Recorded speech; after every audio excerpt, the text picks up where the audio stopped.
Rob Dauster here. I got Jeff Goodman with me. Hell no. John Fate. Are we still live? Field of 68 till I die. Get it to you. I'm sorry, man. I blacked out. Randolph Children. DJ Khaled, you not a big DJ Khaled guy? Hands thrown up and in. Goodman needs to be fired all the time. Josh Pastner. You're going to beat people, straight up. You know the deal. Drink responsibly tonight. I'll be drinking with you. Jarrell McNeil. From the bluest of the blue bloods to the smallest of the mid-majors. This is Field of 68 After Dark. Welcome to a Friday evening edition here on the Field of 68 After Dark. We are live from Boca Raton. We are in Eleanor R. Baldwin Arena. My name is Rob Dauster. I have Jeff Goodman here with me, and we just watched the second game, second day of the inaugural Field of 68 Tip-Off. Charleston beat Liberty 76-67 in one of the more impressive performances we've seen from Charleston today. It's been a wild night of college basketball, and we're going to cover all of this. Purdue currently, as we are sitting here talking, is losing to Northwestern. Kansas currently, as we are talking, is on an 11-0 run to take a 61-54 lead at the under 4 timeout against UConn. We're going to talk about all of that here. Will you cry if the Huskies lose this the way they did? Will you cry on the set tonight? I'm 7 months away from sitting in a seat this close to UConn winning a national championship. You're okay. And you think you're playing with house money? You think I'm going to be upset about UConn going into Fog Allen Fieldhouse and losing a game? No, man. Come on. We're up. I can't wait to talk about Tristan Newton. I honestly can't wait to talk about him later in the show. Well, we'll get to all of that, I promise. And we're going to hear from Pat Kelsey here in a couple of minutes. But your big takeaways from Charleston, from their win over Liberty, from day 2 of the Field of 68 tip-off. Listen, it was kind of one of those games that both teams kind of probably felt like they needed a win, right? Because Liberty had gotten blasted by FAU. No shame, but, again, you're talking 2 games here. There are a lot of teams that are going to get blasted by no FAU question. So they come in thinking, all right, we got a chance here against a Charleston team that hasn't been great out of the gates. Charleston comes in thinking, well, we're going to have FAU the next night no matter what, so we need to get this win against Liberty. Both teams, I thought, played tough. Liberty just didn't play as well as Richie McKay would have liked them to play over these 2 games, both of them. Yeah. So Charleston comes away with a win. Ben Burnham was good. Like I just felt like, honestly, this was a matchup that benefited Charleston. They've got big, strong, athletic dudes. And that's kind of a weakness for Liberty. You look at their backcourt, Rob, and you're talking about don't give me this. I'm trying to rein it in. Our producer Dagan yelled at us. We got a 3. Alex Carabin finally made a shot. Right, give me a little leeway here. I need some leash. Let's move on. But honestly, when you look at Liberty's guards, they're quick. But are they quick when you compare them? First of all, FAU, they were overmatched completely, which is fine. Again, no shame. But you still go from here to a step or 2 down at Charleston. They still looked a little bit overwhelmed physically and athletically. Because, again, you're talking about 2 guys that are what?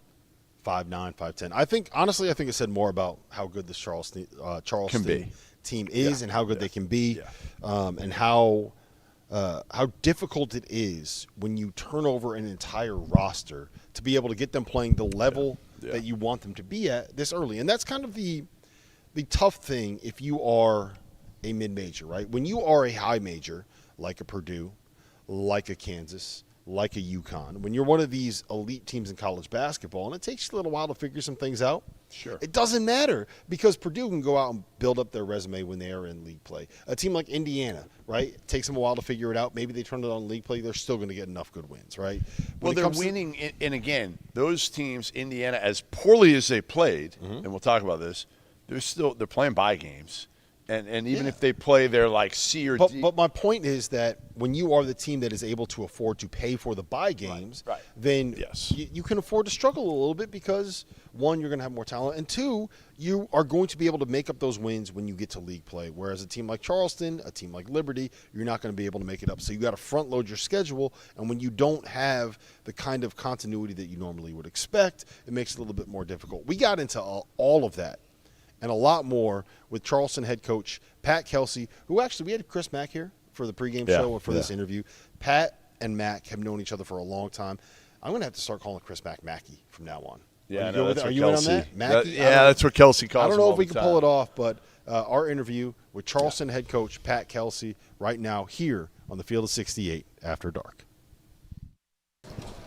Now let me welcome onto the Field of 68 After Dark Pat Kelsey, Charleston head coach, fresh off of a 76-67 win over Liberty in the second game of the Field of 68 Tip-Off. Kels, you guys lost 3 in a row in Myrtle Beach, turnaround. You won at Coastal Carolina, won at Kent State, and now you picked up a win over a good Liberty team here.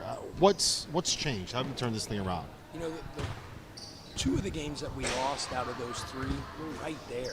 I mean, we're up with, I think Vermont, we're up with a minute and a half to play. We play Wyoming, we're up 7 with, 4 or 5, and we just didn't play well at winning time, right? We didn't make winning plays. We gave up free throw blockout mistakes. We just didn't finish games, and what we've been doing here lately is playing our best at what Mackey used to call winning time, right? The last 2 wars, the last 8 minutes of the game.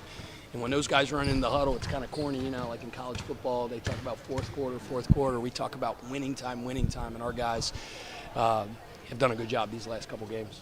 I mean, it's a completely different team. I don't think people realize that, how much you lost from last year's team. And it was such a special group. Yeah. The personalities. Yeah. What do you miss most from that group that you've got to figure out how to replace and kind of get going here?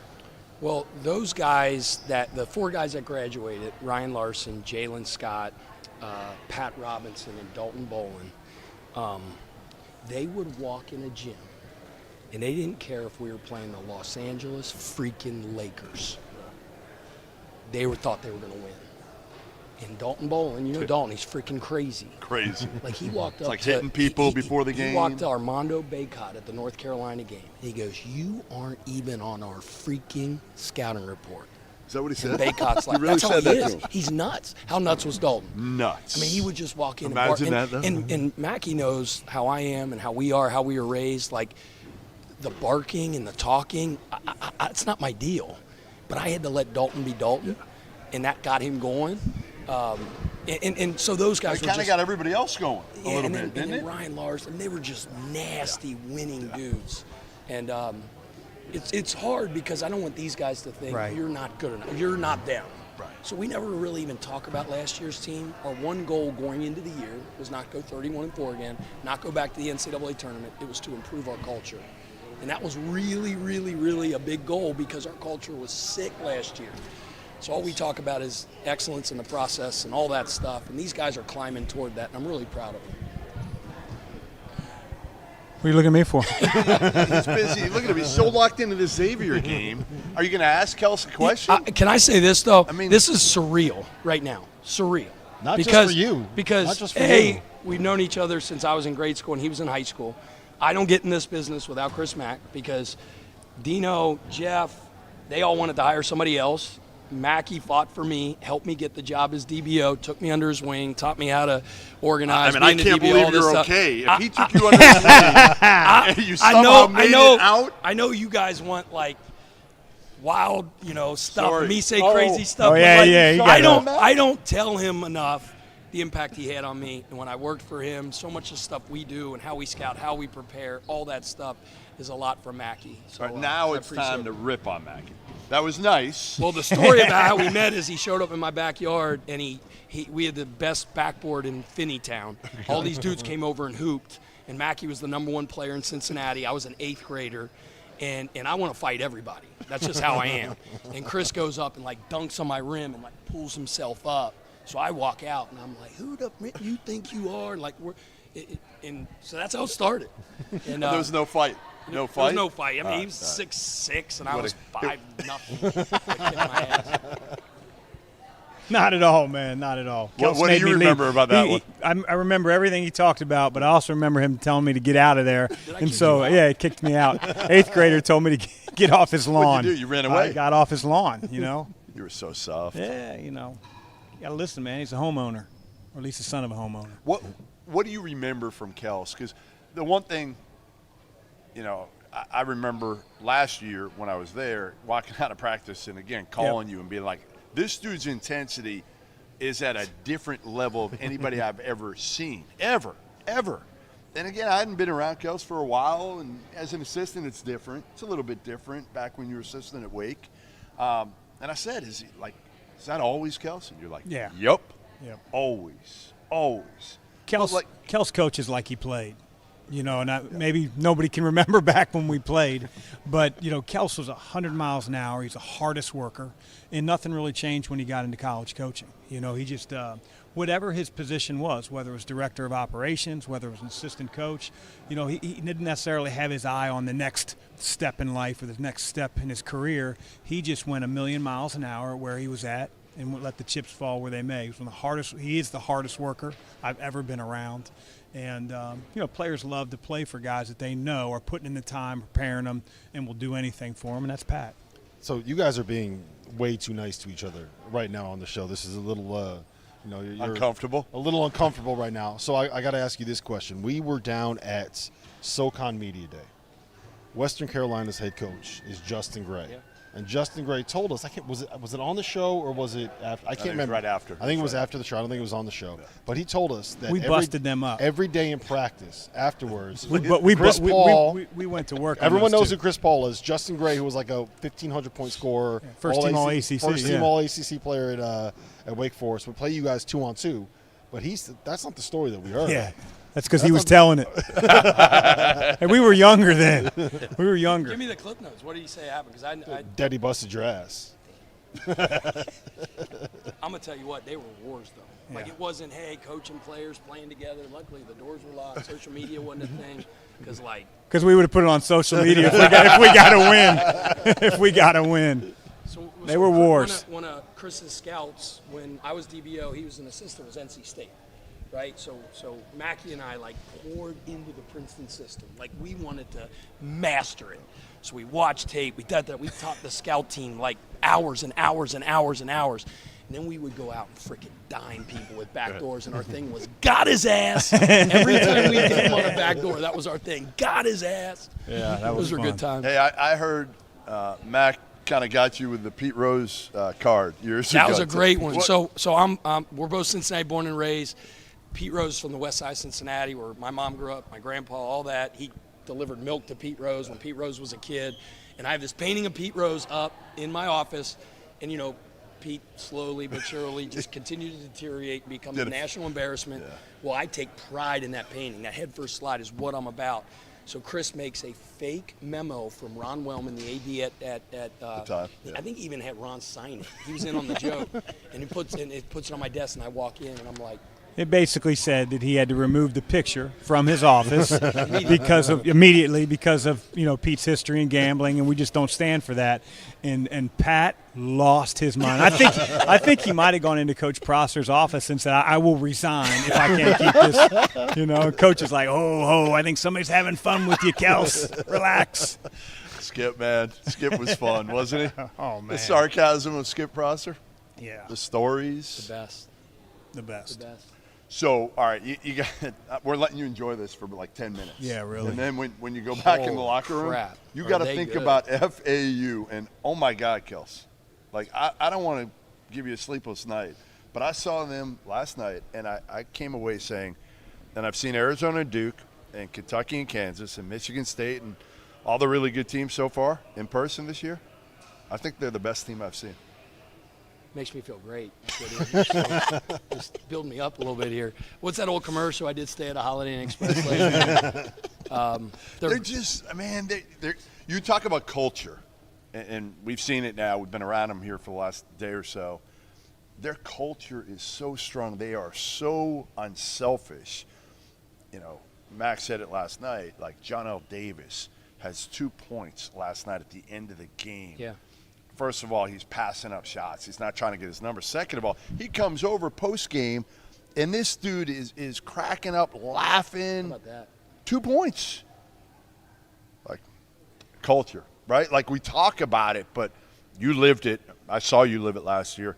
This program lives it, too. What do you have to do? I think I'm going to have Dalton Bowling get a hold of him and be like, man, you can get more shots, bro. That's right.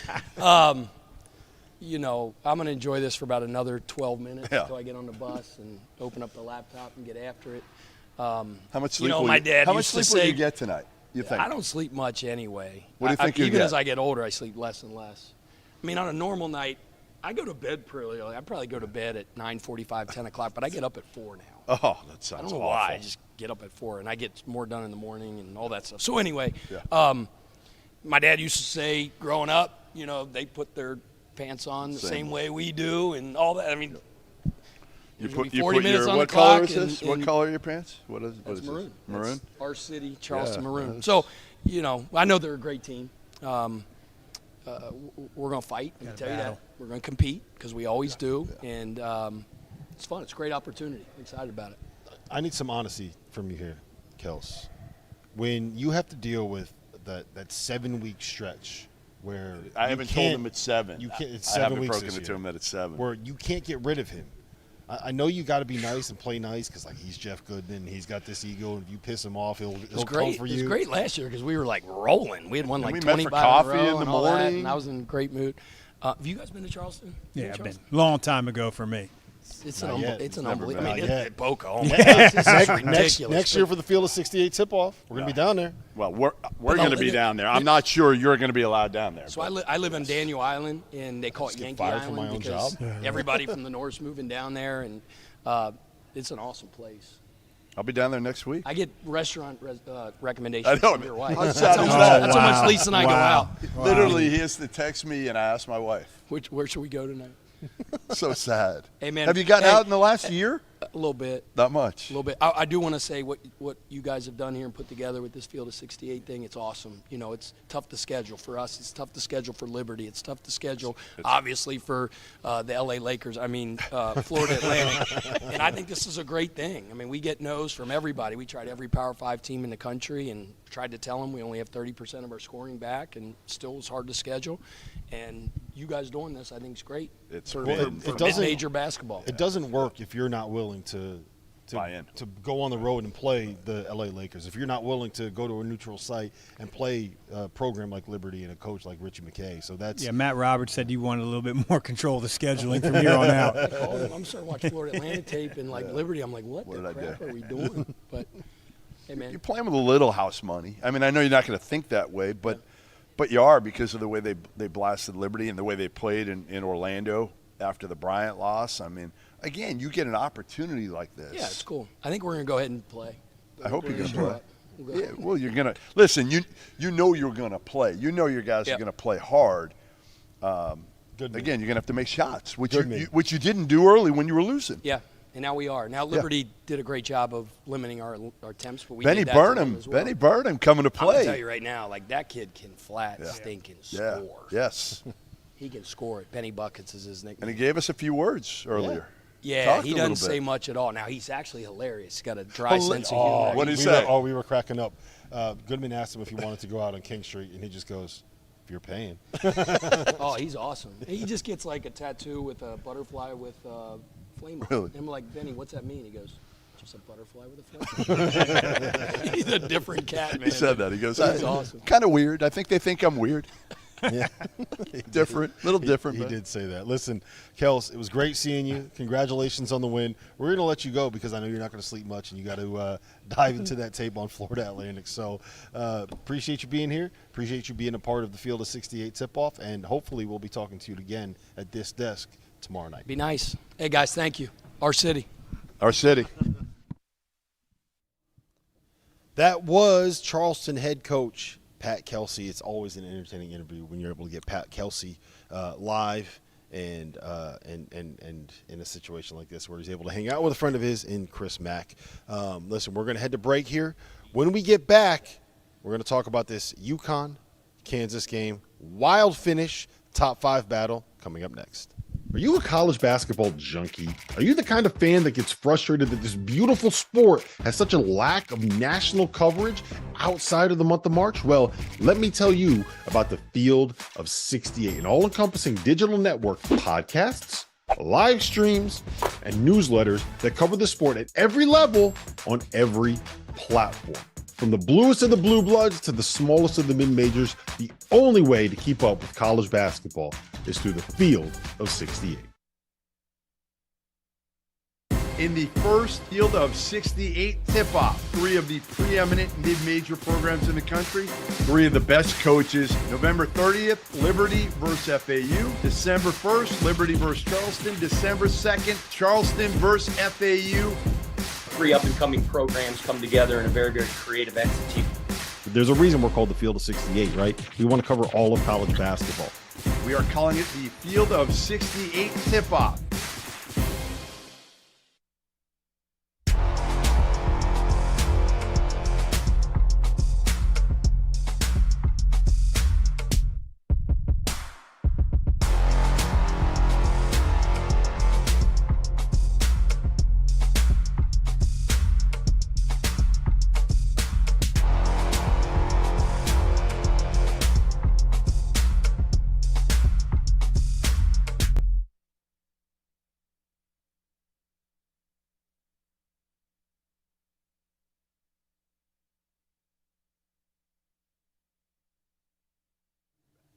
Welcome back to the Field of 68 After Dark. It is the Friday evening edition. We are live from Boca Raton. We are live from Eleanor R.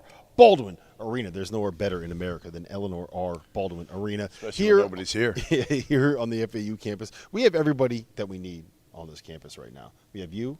We have me. We have producer Dagan Hughes. What we don't have. If Flag Golden is watching right now, he can come down. Bring his dog. We got room.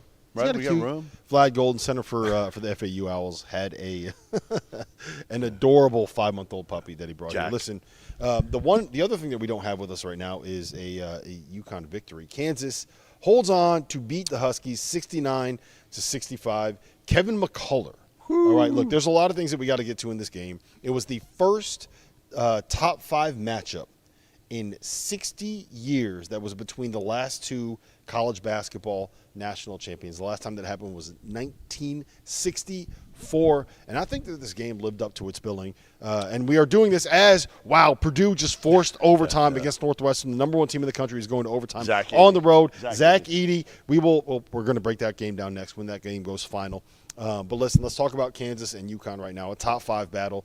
There's a lot of stuff that I want to get to here. Tristan Newton was sensational tonight. The rest of UConn is still in stores. Their flight was actually delayed. They'll be getting there a little bit later. But Kevin McCullough hit 3 enormous threes down the stretch.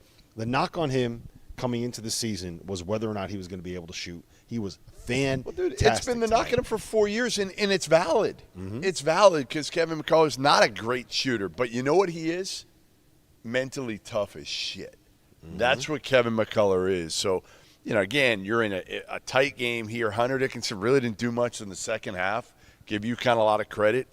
And the other guys just, honestly, like DeJuan Harris, he hasn't done much. He had 1 point last game. He had 3 points tonight. They get nothing out of their bench, Kansas, so they got to have somebody step up, and McCullough stepped up tonight and looked like, and I don't think he'll be a consistent number 2 option, but he certainly looked like it tonight to get a big win over UConn at home. Yeah, I think we really need to have a conversation about what this Kansas team is right now and the way that we view them, because I feel like a lot of people have kind of written them off a little bit, right? The struggles that they had in that game against Marquette, the fact that they did not look great playing in that same building against Eastern Illinois where they beat UConn tonight in Fog Allen Fieldhouse. But we're sitting here right now on December 1st. It's still December 1st. It's not past midnight yet. And they have wins over UConn. They have a win over Tennessee. And they have a win on a neutral court over Kentucky. Yeah. I don't know how many teams in college basketball have 3 wins better than that. And look, I know. Without shooting.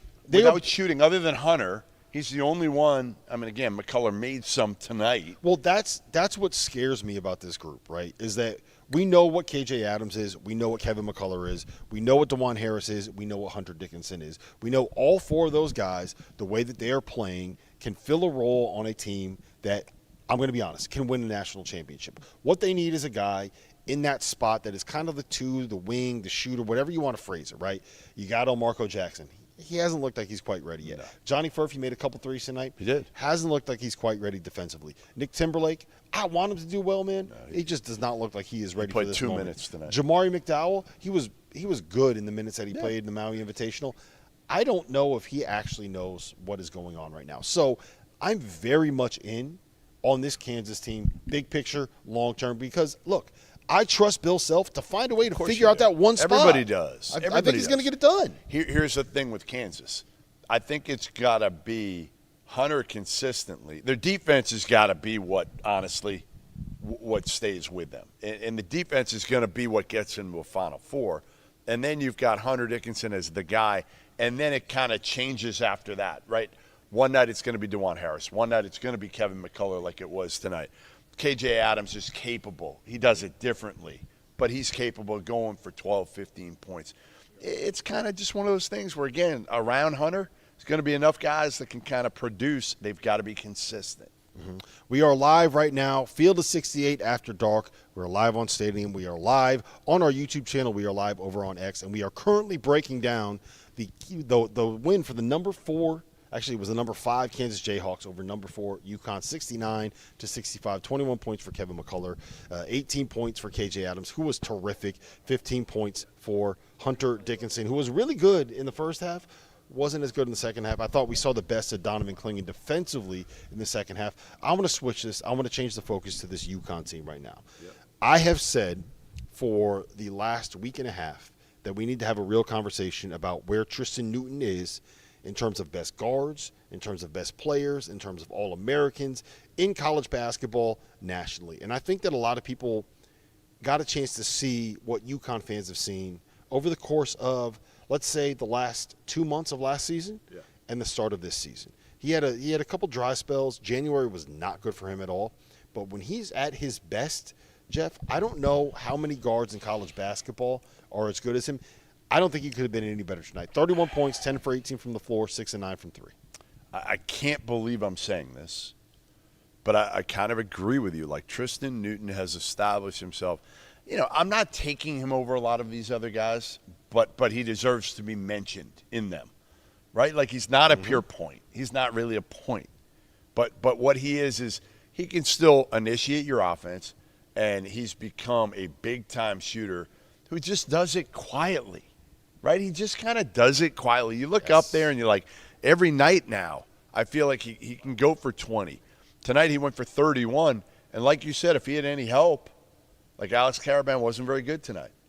Right? Like, Solo Ball didn't do a whole lot offensively. Clingan really was too quiet. Like, Clingan needed to be a man tonight. And I know it's hard to do against Hunter Dickinson, but he needed to be a man, and he just wasn't. And Caravan didn't have one of his typical Alex Caravan nights. So here's what I'll say. After the first about 13 minutes, I thought that Clingan did a very good job. He was more active. Defensively, he's never going to be a guy. This idea that you expect him to average 17, well, I'm not saying you specifically. I'm saying people in general, that they expect him to be like a 17 and 12 guy. That's not what he like. I don't think he's necessarily going to be someone that is going to reproduce the production that you got out of Adama Sanogo last year. He's not someone you throw it to in the block and expect him to back somebody Adama down. also could step up and make threes last year. But they're very different players. Right. What makes Donovan Clingan so good is what we saw in the second half. What we saw the last 5 minutes of the first half is his ability to change everything around the basket and make it so Kansas couldn't do anything in the paint in the last 25 minutes of that game. Right. And a lot of that has to do with the presence of Donovan Clingan back there. The reason why UConn could be a good defensive team this season when you have Tristan Newton and Cam Spencer as your on-ball defenders right now is because you have the Great Wall of Bristol standing there and around the basket. So, like, he's still got to be more of an impact guy consistently, Rob. That's the one thing to me. In stretches, you see it, and then in stretches, you're just like, all right, like, I want him. You know what it is? Donovan Clingan is too nice. He's too nice, and sometimes he defers too much. Instead of demanding the ball, go get position in there. Right? Go seal up. Now, again, against Hunter, I know it's a little different, but it's not like Hunter's great defensively, right? Go back him down, get position, call for the ball, and go get it. I don't know if he necessarily has the moves. Power. Here's where he's going to be at his best, is when UConn can run their offense and be able to get somebody coming off of a dribble handoff, off of a ball screen, off of something, getting downhill, and throw the ball up and let him go up and catch it and dunk it. But you're telling me if he gets deep position, Rob, he can't turn and hit Here's the thing. He has very high hips and a high center of gravity. So when he's going up against, like if he's going up against someone that is 6'11" and 250 pounds, he can kind of outmuscle them. When you're going up against Hunter Dickinson, who is probably like an inch shorter and maybe 20 pounds lighter, and who has a lower center of gravity and is better at holding position, that's not a great matchup for him to throw the ball into him and let him go to work. Where it is a great matchup is if you can get Tristan Newton coming off of a dribble handoff. All that is to say, you're right. I think they need more out of Kling. If Kling's going to be an All-American lottery pick, he just needs to be more of an MFer. To me, the biggest issue tonight was, one, Cam Spencer rolled his ankle in the first quarter, and every shot then he took after everything that. was short. He did not have legs. Right. He had a wide open look to take the lead with 4 seconds left, and that thing was a foot short. He had a lot of missed shots. Alex Caravan, if he's going to be an NBA player, got to be better than what he was tonight. He fouled out 4 for 11 from the floor. The only 3 that he hit was a wide open 3. So let me ask you this: after seeing this game tonight, you got to put all your chips. You got to take all your money. You got to say, I'm going to take my mortgage. I'm going to put it on one of these 2 teams to go farther in the NCAA tournament. Who would it be? Oh, man. Well, here's the caveat to it. I need to see more out of Castle. I need to see Castle. I saw him in the preseason. Saw him a little bit at the beginning of the year. He's obviously a high-level talent and something they need athletically. There's 2 things that he provides. 1, he's going to be their best on-ball defender. Yeah. 2, he's going to be versatile enough. He can guard point guards. He can also handle guard a guy like Kevin McCullough, who didn't have. And he can handle the ball a little bit. And he can get to the basket and break. What they don't have right now is a guy that can create offense when you don't create it out of the sets that Danny Hurley Yeah, gets. I would say, personnel-wise, I think I like UConn. But I still say, I'm never going to bet against Bill Self when it's close. Well, and Danny Hurley's a hell of a coach, but he ain't Bill Self. I love Bill Self. I love Bill Self, and I think that Kansas is still a top 3 to 5 team in America. But I'm taking UConn in this situation. Of course. No biases. Of course you are. No got biases. Listen, when we come back, Purdue is in a thriller, #1 team in the country. Did they win? We'll find out. As you guys know by now, we've partnered with BetMGM Sportsbook for this college basketball season. We're going to be using BetMGM lines to make all of our picks and predictions throughout the college basketball season. And we are going to have special offers for you, the listeners and the viewers on the Field of 68 each and every week during the season. If you haven't signed up with BetMGM yet, use the bonus code FIELD1500 and you will get up to a $1,500 first bet offer on your first wager on BetMGM Sportsbook. Here's what you got to do. Download the BetMGM app. Sign up using the bonus code FIELD1500. Deposit at least $10 and place your first wager on any game. You will receive up to $1,500 in bonus bets if that bet loses. Just make sure you use the bonus code FIELD1500 when you sign up. And remember, BetMGM is now available under one wallet in select states. As a New Jersey resident, this is super convenient for me when I have to go cover games in New York or Philly. When crossing state borders, just log into your existing account instead of having to create new accounts in each state that you go to. And most importantly, I got to let you know, we do have some fun stuff coming up for this college basketball season. Bet insurance tokens, college hoops odds boosts, my personal favorite, parlay odds boosts. So download the BetMGM app today.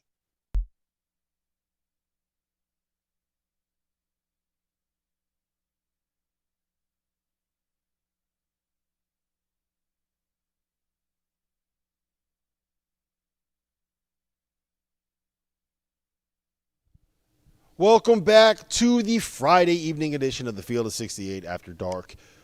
Rob Dauster, Jeff Goodman, we are live at FAU in Boca Raton for the Field of 68 Tip-Off. We just watched UConn and Kansas play. I don't know if I would call it a thriller. It was a good game. Really, really good game. Yeah. Lived up to the hype. 2 top 5 teams, the last 2 teams to win the national championship. 2 guys that you said today, and this was off the record when you said this. You said the 2 best coaches in college basketball today. Was that you that said that? Yeah, I think Rick Pitino I put a shade above Dan Hurley. So I don't know. I don't think I said that. That's because he hates UConn. I don't think I said that. That's because he hates UConn. All right, so we're waiting for Purdue and Northwestern to go final here. It's a thriller overtime right now. Northwestern is up 87-86 on Purdue. 34 seconds left. Purdue just scored. It was Zach Edey just scored in the paint. Before we get into Purdue, I want to ask you about another Big Ten team because Indiana looked really, really good tonight. It did. Against Maryland, yeah. Playing without Xavier Johnson. Right. But to me, that says everything we need to know about Maryland and very much less about this Indiana team and what they are this year. Well, because Indiana hasn't played well really all year. And they've snuck by a bunch of bye games for the most part, obviously, in New York. They looked okay. Not great, but, almost lost to Louisville. Khalil Ware has been great. And to be honest, that's, I think, the most encouraging thing is that Khalil Ware continues to do this, not against the armies of the world in the Florida Gulf Coast, which you knew at 7 foot he was going to be able to do, but now he's doing it against Julian Reese and some good front court guys. They still didn't make many threes. They were 3 for 9 from 3. But you know what? At least they know only to take 9. They're not a good three-point shooting team, so you know what? Don't take a ton. What Maryland didn't understand was they were 2 for 16 from 3. They kept jacking them and missing them. So that was kind of the difference in this one. No Xavier Johnson. Listen, here's what it says. Here are the teams that Maryland has beaten so far. Mount St. Mary's, UMBC, South Alabama, and Rider. So what's Those wrong? Are their 4 wins. What is wrong with this Maryland team, and is it something that can be turned around? They're young. They're young in some key spots where Kevin Willard was hoping they would be better. And then they're not getting, Jordan Geronimo didn't do anything. Dante Scott didn't do anything. I mean, the trio of Geronimo, Scott, and Jamie Kaiser was 1 for 17 tonight. It puts a lot on Jameer Young, puts a lot on Julian Reese, and the front court of Indiana is its strength, and they went zone tonight. And I think that certainly affected Maryland. I mean, again, you see it, 2 for 18 from 3. It's 2 for 16. I'm sorry. It's weird to me to watch this Maryland team, and different though. Last year they had no expectations. Yeah. 0. Yeah, but it's still the Kevin Willard team, and the Kevin Willard teams that I'm used to watching when they're at Seton Hall are teams that it took time to build that culture up. No, it did. You're not going to flip a culture immediately at Maryland. But it felt like they had that culture there last year. It didn't feel like this was a team. But maybe it was never really there. Maybe it was just like a change from Turge to Willard. No expectations. Nobody was giving them any credit. Remember, they came out of the gates. They played well. You get your confidence up. You get your swagger. And then there were some changes, right? I mean, Akeem Hart leaves. He transfers to Villanova. Mm-hmm. The dynamics are a little different. You bring in these freshmen that have high expectations. I love Jamie Kaiser. I love him. I think he's a really good shooter. But, again, got to figure it out within this group. Yeah. I'm surprised by what this. Of course. I think team everybody is. Has been. They're a top 5 disappointment in the country right now, mm-hmm. per our expectations. So I think most people figured, okay, they'd be a tournament team. Because, again, they were last year, and they feel like they have more talent this year. So Purdue is now down by 3 with 13 seconds left. Northwestern still has another free. It's now 4 with 13 seconds left, and it looks like Purdue, number 1 team in the country, is going to end up losing this game. So even if they end up finding a way to win this in the last 8 seconds here, I still think that this is something that is really, really concerning. One of the things that we saw in the final minutes here, when Purdue needed a bucket, right? When they needed a chance, they needed something to go down there and down by 2, 25 seconds left. Braden Smith was the guy that got the ball. He went down there and he committed a turnover, right? Zach Edey was phenomenal tonight. 35 points, 14 rebounds. He was who he was. I still think that we're sitting here and we're looking at this team and we're saying, is there enough around him? Are they good enough defensively? Is this a team that can go out and can win 6 games in March? Like, I want to be in on Purdue. I want to root for them so bad. I want to sit here and say Braden Smith is the guy. I want to be able to sit here and say Fletcher Lawyer is the guy. I want to be in on Lance Jones. And every time I feel myself going in on them and saying, like, I think they're going to do it, something like this happens. You gave them the Big Ten title, and Robbie Hummel gave them the Big Ten title. And are they that good? No. Like, people are talking about, I saw it earlier today, like, they're the most dominant team in college basketball in years. I'm like, oh, my God, what are we doing here? Like, what are we doing? They have a dominant player. They have some really good pieces around that player. But again, if you can't get that player – and sometimes get the player the ball. Give him his 35 and 14. Give him his 35 and 14, and you can still beat him. Why? Because the rest of the team's just okay. And again, I like Lance Jones. I like him, but he was 2 for 11 tonight, 1 from 7 from 3. And fouled out. He's inefficient. In a lot of ways, I like him because he's fearless and tough, and he wants to take the big shot and gives him something different athletically on the defensive end. But you know what? He's inefficient. Here's the stat that stands out for me. Purdue had 4 turnovers in overtime. You know how many turnovers Northwestern had in the entire game? Probably 4. 3. Yeah. Northwestern had 3 turnovers in the entire game. Yeah. And when you are not getting great guard play, right? Which 6 is like turnovers by Braden Smith. Yeah, which is 6. like that's not good enough. And look, I understand that it is on the road in the Big Ten, right? I understand that Northwestern is probably a better team than we're giving them credit for. You were up by double digits in this game. You were up by 8 at halftime. Yeah. And you're on the road and you can't get enough stops. Like, if you want to be able to be a national champion. By the way, on the glass, 51-26 Purdue. Now, again, Northwestern made some threes. That kept them in the game. You know, to me, again, listen, I say it over and over, like, I just worry about all these teams with the traditional bigs. Because, and again, nobody's going to be perfect here. We're not saying Purdue's going to run through the Big Ten, even though the Big Ten's not overpowering. But it's not about running through the Big Ten to me, right? It's not about Purdue taking a loss. Rob, in a there's game no like great this. team. Okay, can't we agree right now? Can't we agree? There's no great teams. There's no great. Yes, the number 1 team, 2 team, 3, 4, 5. Like, they're all good. They're good teams. Then nobody's unbeatable. Nobody's close to unbeatable this year. Yeah. Kansas, we just saw beat agree. UConn. I 2 agree. top 5 teams. Is Kansas that good? No. Is UConn that good? No.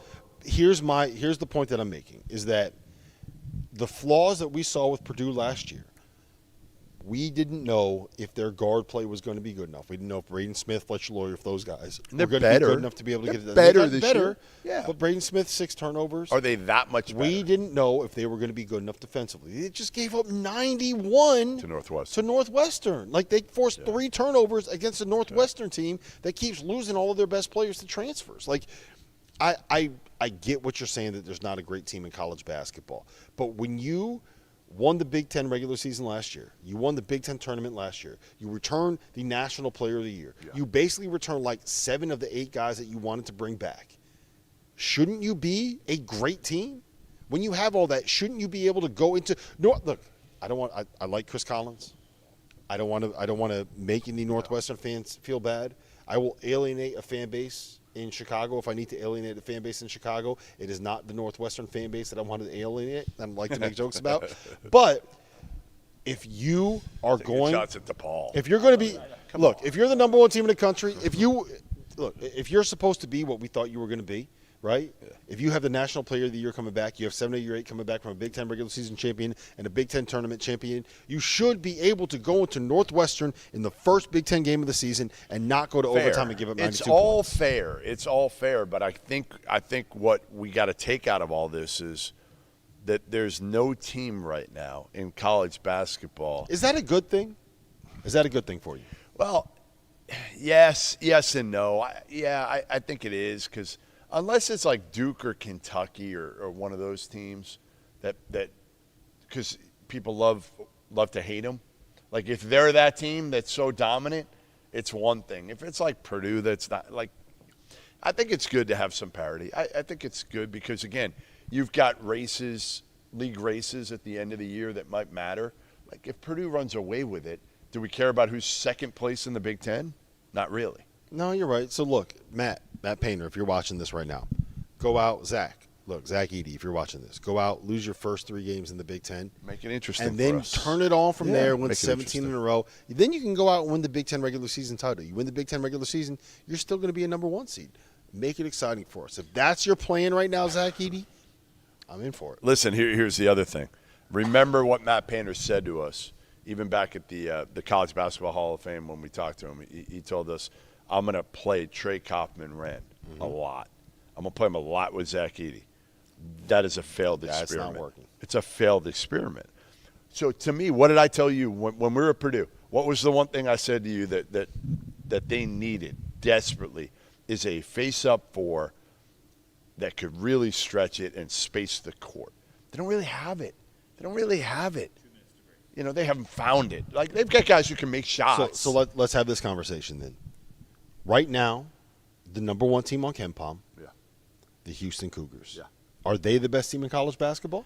I mean, Arizona's got the best win. Well, maybe not now because Duke doesn't look overpowering. But anytime you win at Cameron, you've got to put Arizona up there. Hey, the game that we're going to see, I think it's December 23rd.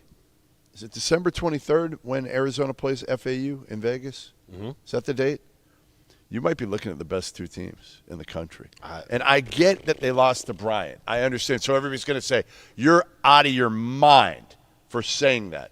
All I'll say is, with my own eyes, I just saw this FAU team, and I'm like, holy shit. Because they're talented. They've got a true big now who's a weapon in my boy Vlad Golden. And they play with such a togetherness that I haven't seen from any other team so far this year. Nobody plays with the togetherness and unselfishness of this FAU team. Am I wrong? You were not Duke, wrong. Arizona. You're saw not wrong. You're not Kansas wrong. and Kentucky. I'm not. Kentucky's playing pretty together too. Look, you're not wrong. I really like this FAU team. I don't know if I would have them in the top tier at this point, but I think that they're like a top 10 to 12 team in college because basketball. of the intangibles. I think I'd put them in the top tier. Look, from what we've seen from everybody this year, whether it's Purdue, whether it's UConn, whether it's Marquette, whether it's Kansas, everyone's beatable. Arizona and might I'll be tell number you one what, right if there's one team that can take advantage of everyone being beatable, it is the Florida Atlantic Owls. Listen, when we come back, we're going to break down some of the other games that happened in the Big 12 Big East Challenge tonight, and we're going to take a deep dive into who is actually the best team in the sport. Are you a college basketball junkie? Are you the kind of fan that gets frustrated that this beautiful sport has such a lack of national coverage outside of the month of March? Well, let me tell you about the Field of 68, an all-encompassing digital network of podcasts, live streams, and newsletters that cover the sport at every level on every platform. From the bluest of the blue bloods to the smallest of the mid-majors, the only way to keep up with college basketball is through the Field of 68. In the first Field of 68 Tip-Off, 3 of the preeminent mid-major programs in the country, 3 of the best coaches. November 30th, Liberty versus FAU. December 1st, Liberty versus Charleston. December 2nd, Charleston versus FAU. 3 up-and-coming programs come together in a very, very creative entity. There's a reason we're called the Field of 68, right? We want to cover all of college basketball. We are calling it the Field of 68 Tip-Off.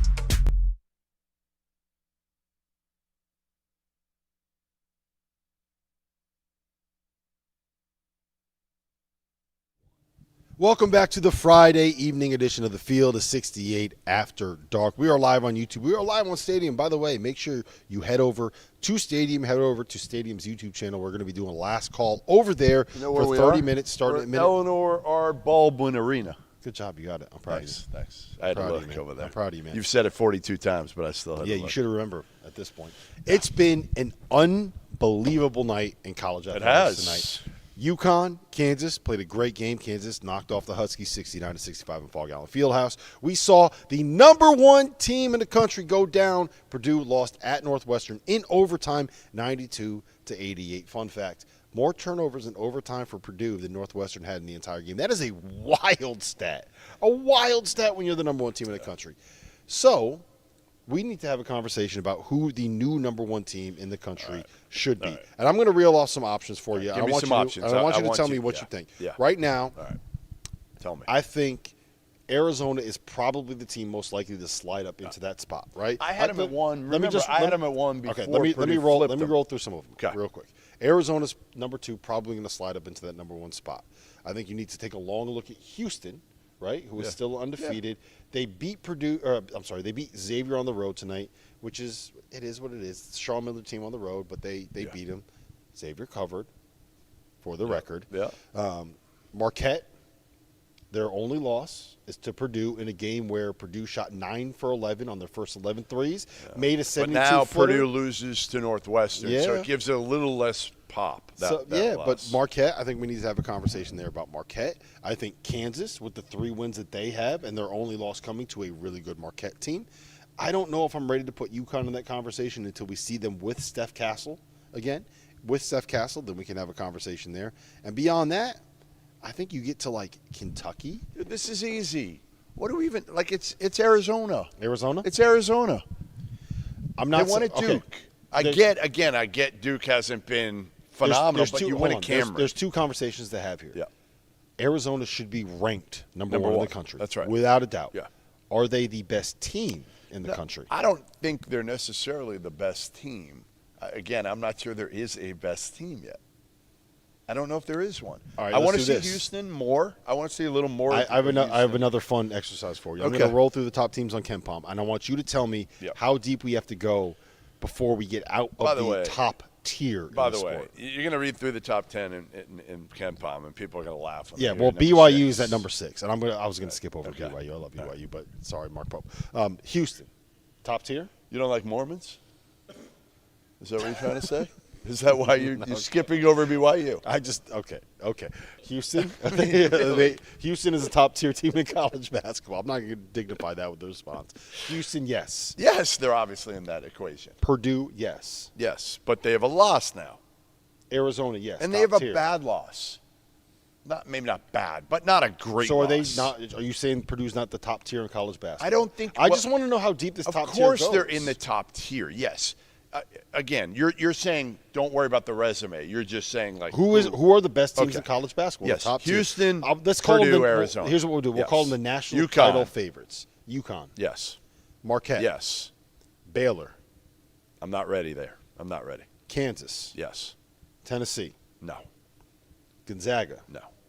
North Carolina. I'm close. I'm close really too. Close. They're really close. They're knocking on the door. Kentucky. Yeah, they're there. I'm there with them. Yeah, you got to be. I'm going to say Creighton, no. I'm going to say Duke, no. I'm going to say Auburn, no. I'm going to say Alabama, no. And this is the one I wanted to get to. Florida Atlantic. Yes, I've been saying it. I've been all over them. You know, sometimes again when you and I know it's against Liberty. So again, maybe I should slow my roll a little bit. But they got to the Final Four last year with this team. But we saw them do it against Virginia Tech, and we know what Virginia Tech is. And we saw Texas them. A&M. We saw them beat Texas A&M, right? And we know what Texas A&M is. I just look at them and I'm like, man, these dudes have so many guys who can hurt you, and they have guys who have been there and done that. And Elijah but it's not Martin, just so many guys that can hurt you. It is they are well coached. They are well drilled. They run their stuff offensively. They run their stuff defensively. They do all of that. They have a center that is 7'1" that you have to double team. Yeah. You can't go one-on-one against them. Yeah. They have 2 guys on the perimeter in Janelle Davis and Elijah Martin that are, I don't know if you want to call them NBA guys. I don't know if you want to call them future draft picks, but they are very much in that conversation, right? They are good enough to be in the mix for NBA stuff when it moves forward, and you need 2 guys like that, right? They have point guards. They have depth. They have shooting. And they have positional size everywhere. So when you look at them, you know what stood out to me more than anything else in the game against Liberty was, like, you can watch this stuff on tape and you can watch them on film, but then when you sit courtside and you see what Brian Greenshee looks like next to the point guard from Liberty, right? Yeah. You see what a guy like Elijah Martin, who is 6'3" and built like a Mack truck. Like, I don't know how they let that dude get away from the football field, right? And next to Liberty's best player, Kyle Rode, who's like a power forward, and he's like 2 inches shorter and wider and broader and stronger. Like, when you see them in person next to the best mid-major teams, that's when you say, okay, that ain't a mid-major. Rob, there's 2 teams that if you told me right now I had to pay $100 to go watch play, there's 2 teams that I would pay $100 to watch right now. You know who they are? FAU and Kentucky. You got it. You got it. All right, so that's what you have right here. The top tier in college basketball is 9 deep. This is what we've come up with. Houston, Purdue, Arizona, UConn, Marquette, Kansas, North Carolina, Kentucky, and Florida Atlantic. And again, if you want to say a 10 Carolina's like they're like 9. They're like there's 8 to me. I will be ready to put them there when they are if they improve defensively. If they get to the point where it's like instead of giving up 92 to Tennessee, right, you give up like 80 to Tennessee, right? Or maybe you give up 80. Try to have somebody that can maybe guard Dalton Connect a little bit. All right, listen. We got about 3 minutes left here on Field of 68 After Dark. Make sure you switch over to Stadium. We're going to be jumping over there. Last call. Get in the chat. Ask us questions. Who's not in my top tier anymore? We hit up Duffy's. They had 2-for-1 drinks. We'll answer anything you guys throw at us. Hey, you know who's not in my top tier anymore? Who? St. Mary's. You know who's not in my top tier anymore? Who? You. Hey, let's get into toast of the night. Let's get into toast of the night. That's before me. We get going. How is St. Mary's doing? By the way, they're only down 7. It is the second night of the Field of 68 tip-off. Really, San Diego State also found a way to win when they were down by 10 earlier, which is great for the Mountain West Insider Podcast. There's a plug for you right there. They won by 1 over UCSD. Can you give me the toast of the night? Damn. Yeah, I can give it to you. This is if you guys ever want to know what it's like being inside an ADD brain, spend 5 minutes with him. Toast of the night. Boo Booey. I know it's loud. Dagan's not happy with it, but when you have the name like Boo Booey, you have to get excited when you say the name Boo Booey. When he beats Purdue, and he goes for 31 points and I think 9 assists. Is that right? 31 and 9 for Boo Booey in the overtime win for Northwestern.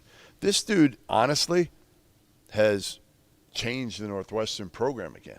If you think about it, right? Like they had that miraculous year a few years ago, then they fell off completely, and Boo Booey has kind of brought them back. Last year having a good year, and this year showing that they might be able to go back to the tournament 2 years in a row. My toast of the night is going to go out to Kevin McCullough. Here is a guy that is back in school for one reason and one reason only, Jeff, and that is to prove to the world that he can shoot.